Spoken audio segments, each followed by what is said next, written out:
Vida para sempre. Louvado seja Deus. Irmãos, salmo esse que nós lemos nesta noite, salmo, um poema, na verdade, de Davi, que provavelmente foi escrito quando ele, depois de governar 7 anos em Hebrom, passa a reinar em Jerusalém. Na verdade, esse salmo ele é escrito quando se há a união das tribos que estavam dispersas. Ele passa a reinar em Jerusalém, tendo as 12 tribos debaixo do seu cetro. Para que possamos entender a grandeza da expressão inicial de Davi neste salmo, é preciso nós fazermos uma retrospectiva para podermos entender melhor. A verdade é que os filhos de Jacó, como os irmãos bem sabem, foram 12 tribos em Israel. Eles eram filhos de um só pai, porém de 4 mães diferentes. E isso, por conta das mães diferentes, veio a suscitar conflitos internos entre eles. Quando eles conquistaram a terra prometida, quando eles tomaram posse daquela terra, esses conflitos, eles permaneceram. Entenda que nós não estamos falando aqui de adversários como os filisteus, como os amorreus, não.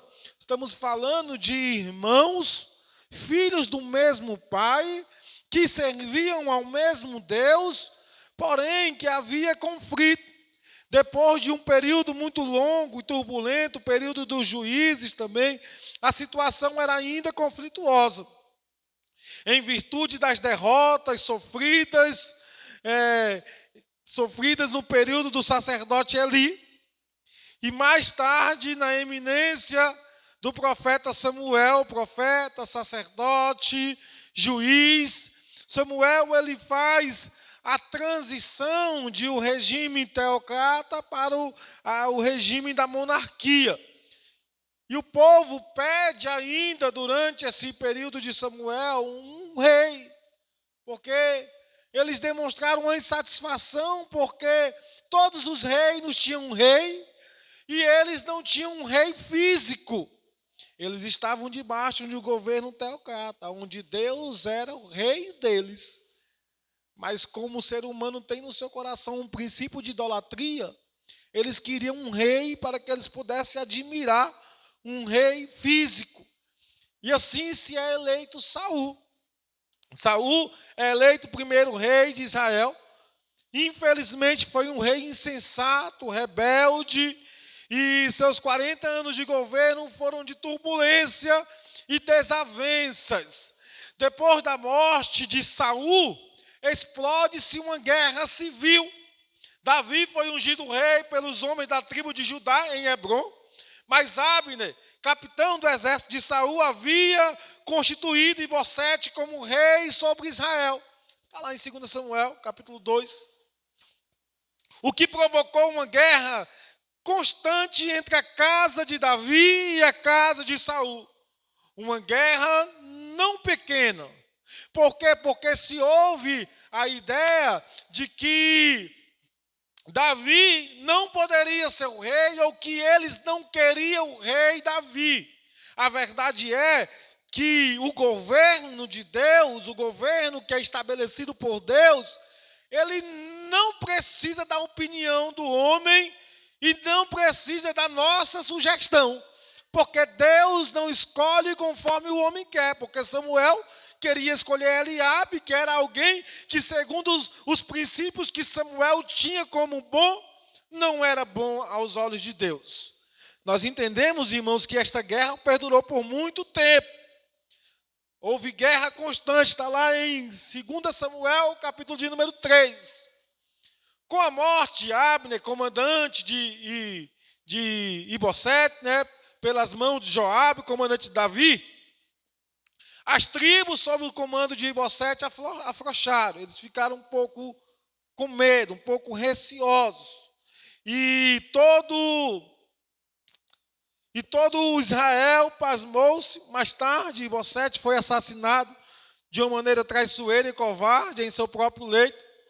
E isso não foi motivo de Davi se vangloriar. Davi não se orgulhou com essa morte. Pelo contrário, Davi ele fica desgostoso, pois já havia sido pacificado ali entre eles. Então toda a tribo de Israel vieram até Davi em Hebrom, para que nós possamos compreender esse momento. E falaram-lhe: somos do mesmo povo que tu és. Assim todos os anciãos de Israel vieram ter com Davi em Hebrom e ungiram Davi reis sobre todas as tribos. Entenda que a alegria de Davi no Salmo de número 133 não é somente porque ele se torna rei das 12 tribos, não. É porque a união, entenda que Davi está glorificando a Deus não por conta do reinado. Ele está dizendo: olha, Deus me constituiu rei e agora eu sou rei e mando em tudo. Não. Ele está glorificando a Deus porque ele sabe que a união é algo bem visto aos olhos de Deus.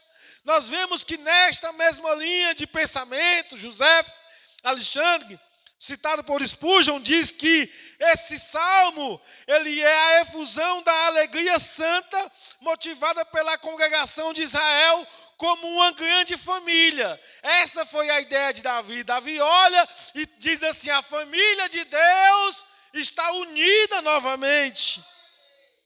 Então, nas festas anuais, de igual modo, pode ser a alusão às invejas e alienações anteriores, também na família de Israel, que apareceram substituídas das concordâncias e pelos fetos mútuos, por ocasião da ascensão de Davi ao trono de toda a nação. A união entre os irmãos, a união que alegra Davi, revela a grande importância dos relacionamentos saudáveis na igreja e o benefício da comunhão dos santos. Nós entendemos que a unidade da igreja não é somente uma realidade social, não é somente um benefício social, não é somente para uma grande aglomeração de pessoas, não é somente para ter uma grande quantidade aqui a ponto de não comportar mais. Não. A união da igreja, ela é uma realidade espiritual.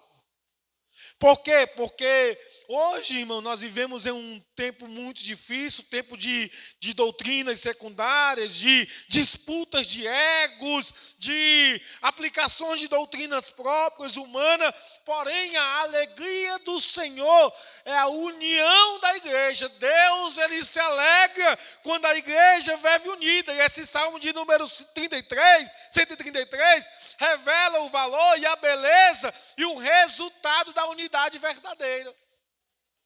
Nós vemos que a alegria de Davi ele chama a atenção, diz: ele diz assim: olha, é digno esta união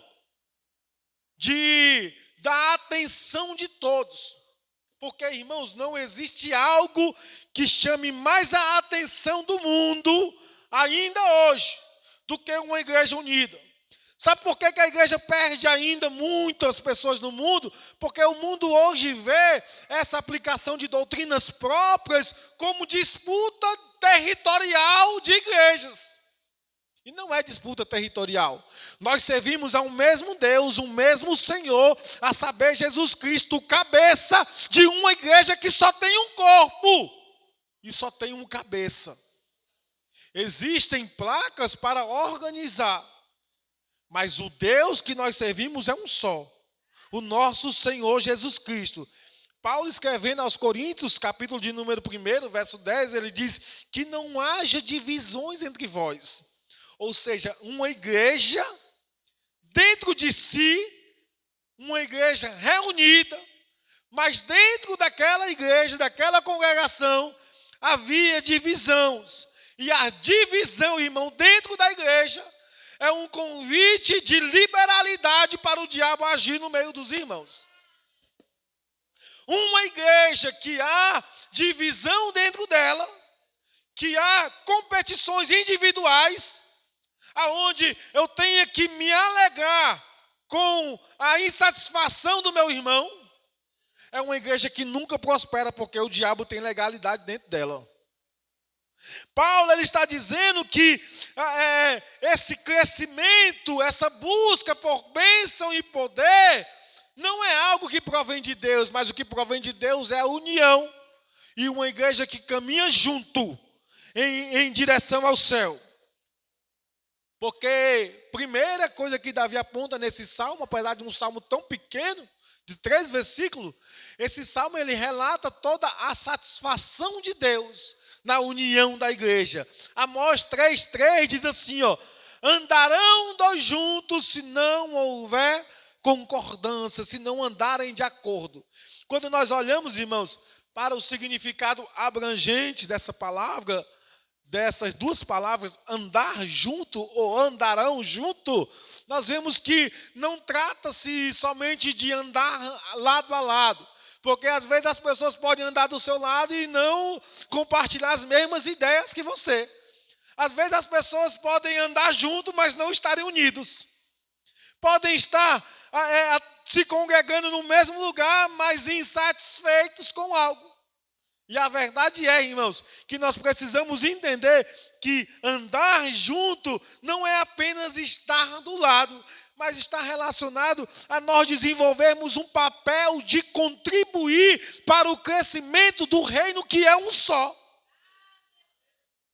A união, ela não é um princípio terreno, não é um princípio estabelecido no coração de Davi, mas é um mandamento de Deus, é um mandamento de Jesus Cristo. E essa união, ela revela algo que é uma essência primordial no caráter de Deus, que é o amor. Jesus Cristo, ele fala em João 13, do verso 34 e 35, nisto conhecereis que sois meus discípulos, se vos amares uns aos outros, que só dá para amar quando tem união. O amor, ele não pode subsistir dentro de uma igreja se ela não tiver união. Pode haver até um amor fingido, que dá para ter um amor fingido, mas não um amor verdadeiro. E o amor e o caráter do cristão só se revela no amor verdadeiro. Amor esse que só pode se dar com a união. Jesus Cristo, na sua oração, ele ora para que todos sejam um só. Está lá em João capítulo 17, versículo 21. Para que todos sejam um. Jesus Cristo já orava para que essa união existisse dentro da igreja. Mateus capítulo 18, versículo 20 diz, porque onde estiverem 2 ou 3 reunidos, ou seja, unindo-se novamente, ali eu estou no meio de vós.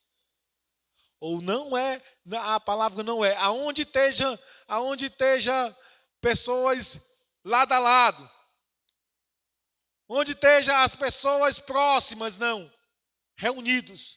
Ou seja, unidos novamente, ali eu estarei no meio. A unidade que nós vemos Davi relatar nesse texto não é uma unção comum, mas é